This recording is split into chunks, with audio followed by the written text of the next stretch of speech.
Hello everybody, my name is Max, some might know me as Kiste, and today I show you how I painted the models for my Hegemony of Embersig. I'm pretty hyped for Warcrow, so I painted my starter box fast to get it to play it soon.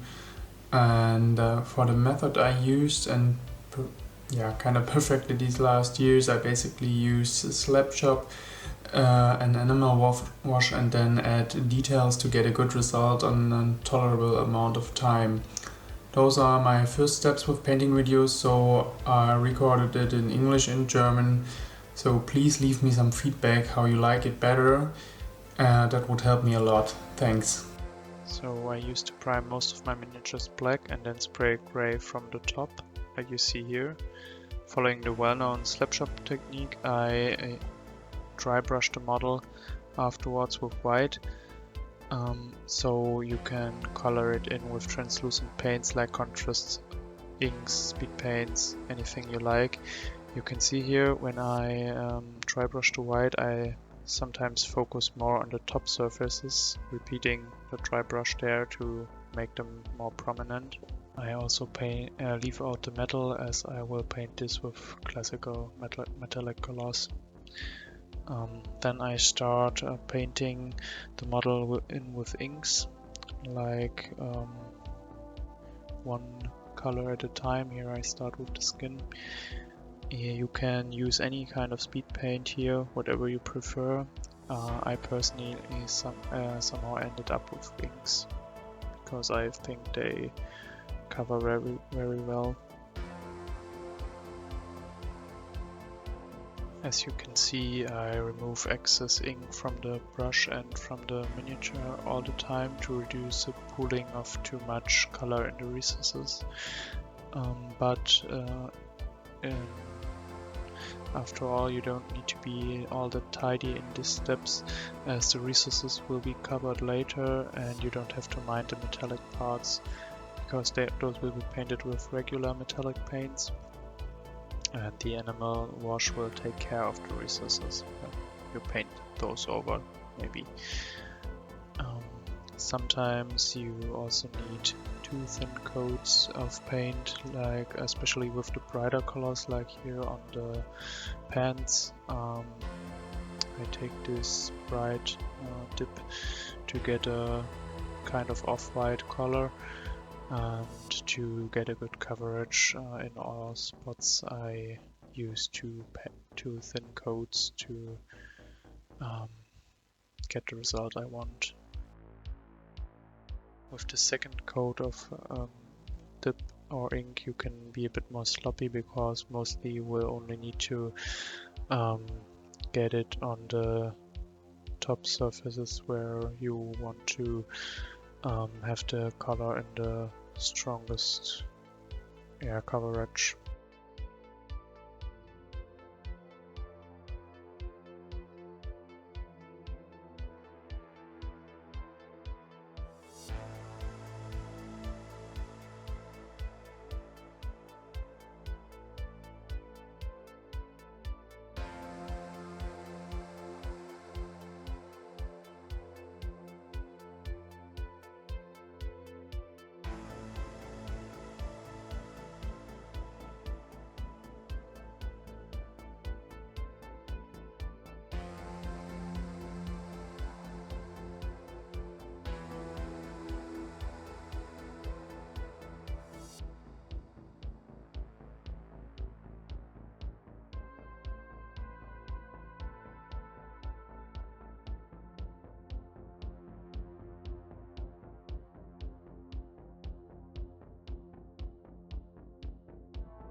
I also like to paint something like stripes or patterns on clothes with the inks now, because I think they are more forgiving than common paints. If you have a brush stroke that's not quite straight, like on these stripes here, you can be fast and wipe it off with your finger, so you can correct mistakes easier. Yeah, that's why I don't use regular paints here. And also use the the inks to do things like that.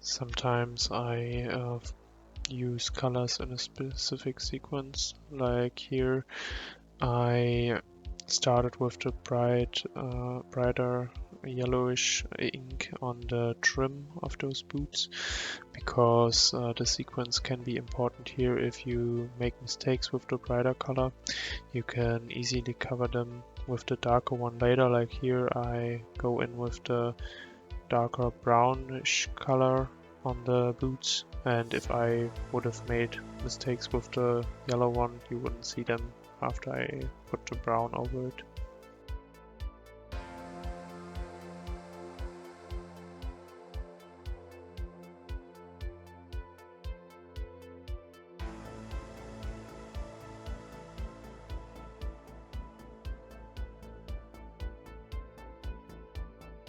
I only recently discovered this color from Vallejo, and I really like it because it gives a nice reddish leather tone if you use it for Slapchop like this.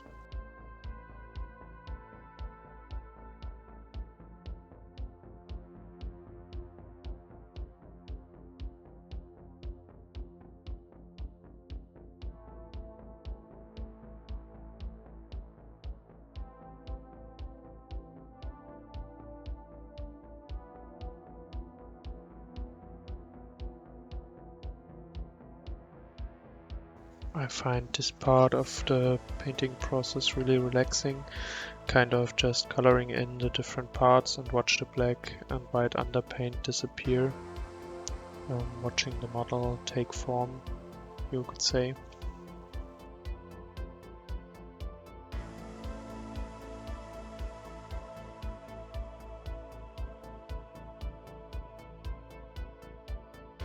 As I said before, for the metallic parts I use normal metallic paints, not translucent ones, because I just like them way better.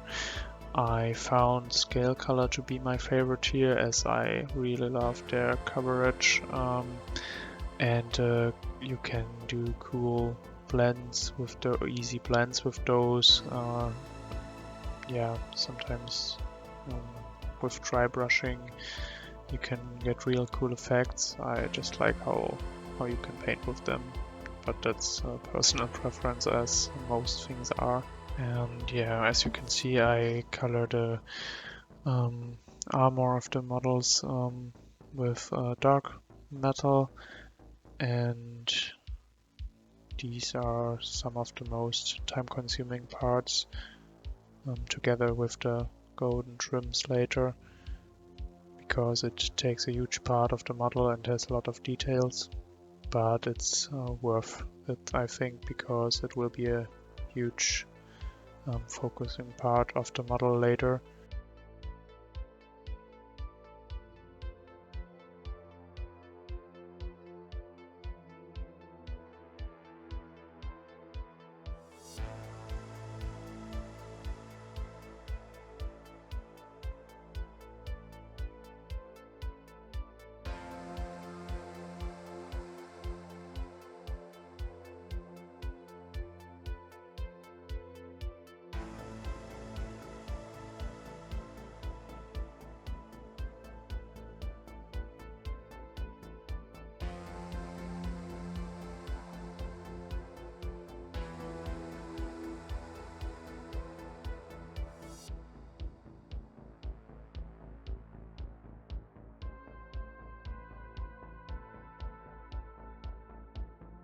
For this miniatures, I choose to do the highlights on the metal before the enamel wash by dry brushing with the brighter metal. I do this different from project to project as it can achieve quite different results. If you do it like this before the wash, you get a more smooth result as both colors get toned down. You can place the highlights beforehand. If you do it afterwards, like I do some other projects, you can get a more scratched up look. You can add more edge highlights and scratches after the process of the enamel wash. In this case on the sword, I try to do something similar to as you would do on non-metallic metal, like to get a transition like that, which you can see I can blend with the still wet metallic paints very well, and try to get a look that's almost like non-metallic metal here, for which I then use in later steps to make it look more sharp and more shiny than the other parts of metallic parts of the model.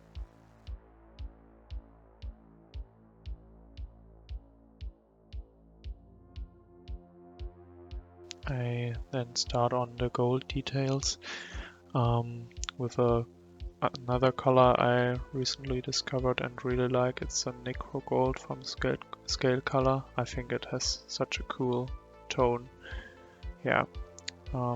This is a really time-consuming part on the Hegemony models, as they have a lot of golden trims on their armor, which you can not really speed up. You can only paint one after the other and try to be as careful as you can be to not get any paint on already painted parts.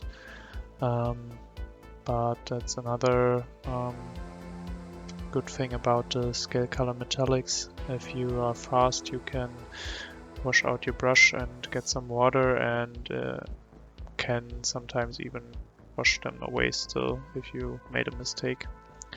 That's something I also really like about them.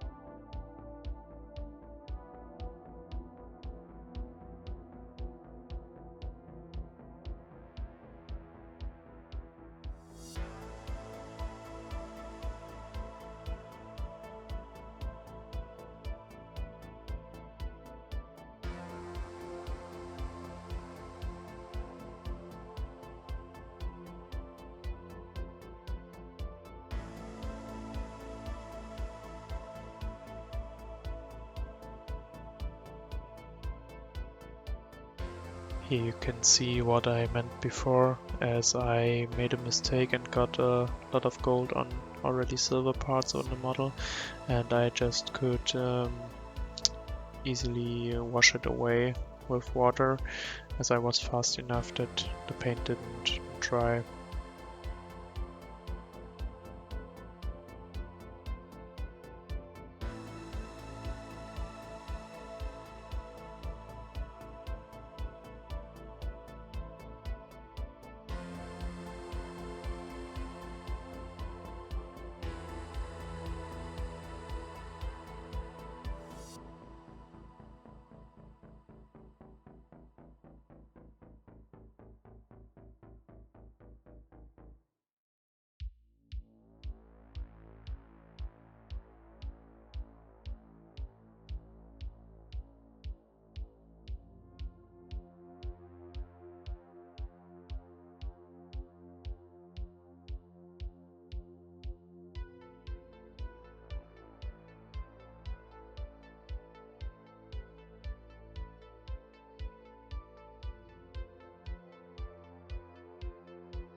As with the metal parts, I highlight the gold parts with a little brighter gold color now.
So I use an enamel wash here to cover everything.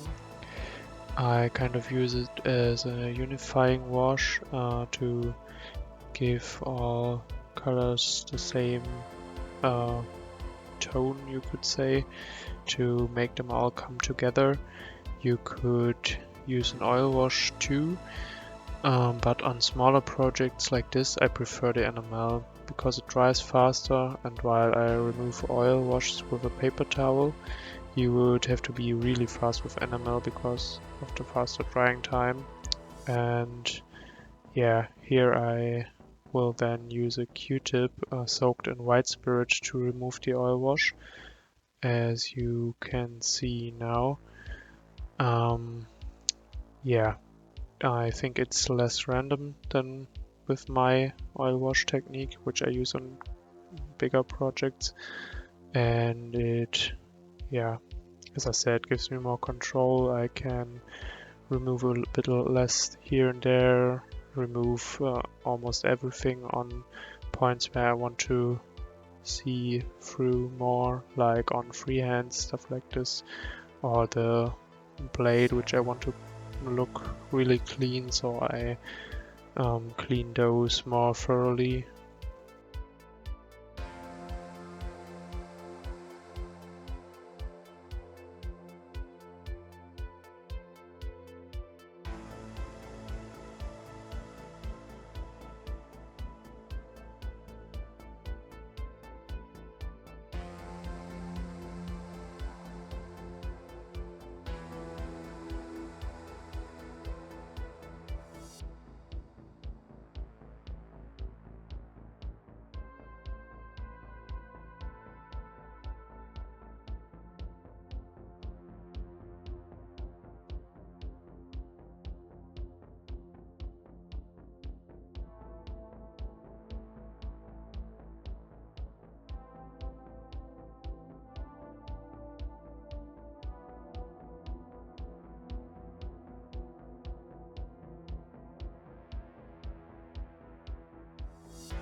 After the enamel wash is dried, I paint details like eyes, work over the metallics.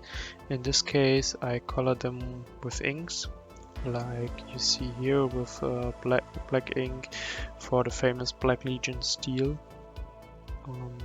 to give it a matte and yeah, dark look, but still let the metal shine through. In this case, you can even correct little mistakes you made on the metal, like where we have the gold trims. If you painted a little over this, you will have enough black in the deeper parts to correct mistakes like this.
the saber of the Bucklermen, I colored in with the blue ink, thinned it down first to make it more like a glaze, to just give the metal a little hint of the blue tone.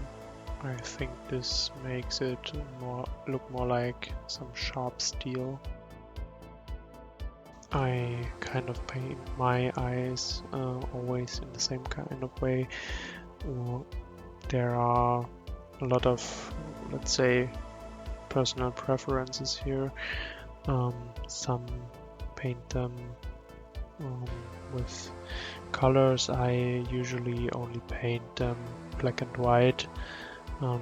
Start by painting the eye socket black, then go in with little white and paint it black, line or horizontal, no, vertical line, you could say. I think this looks realistic enough on a tabletop.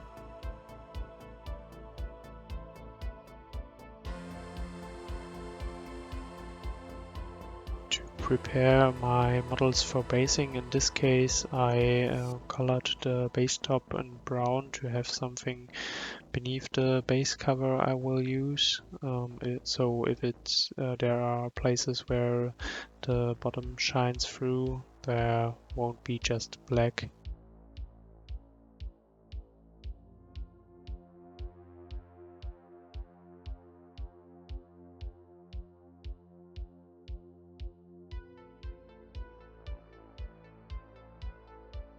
And the trim of the base, of course, goes black.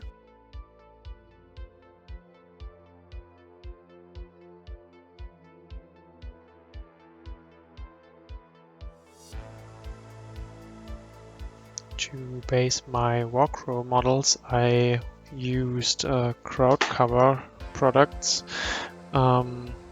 which I think gives you a fast way to base your models.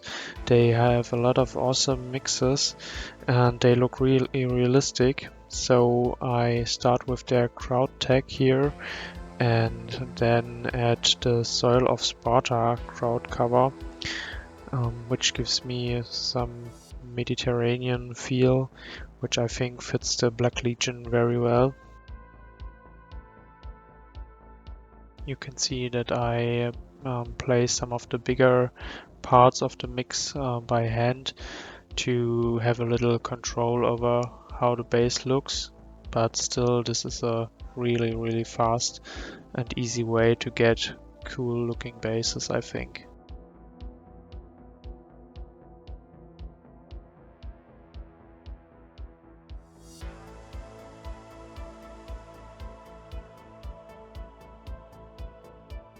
So here's the finished unit of Bucklermen for the Black Legion of the Hegemony of Embersig for Warcrow the game.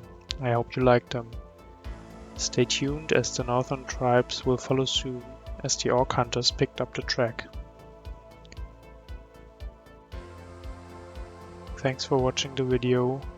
I really hope you liked it and will leave me some feedback as I will try to improve the upcoming videos. Thank you.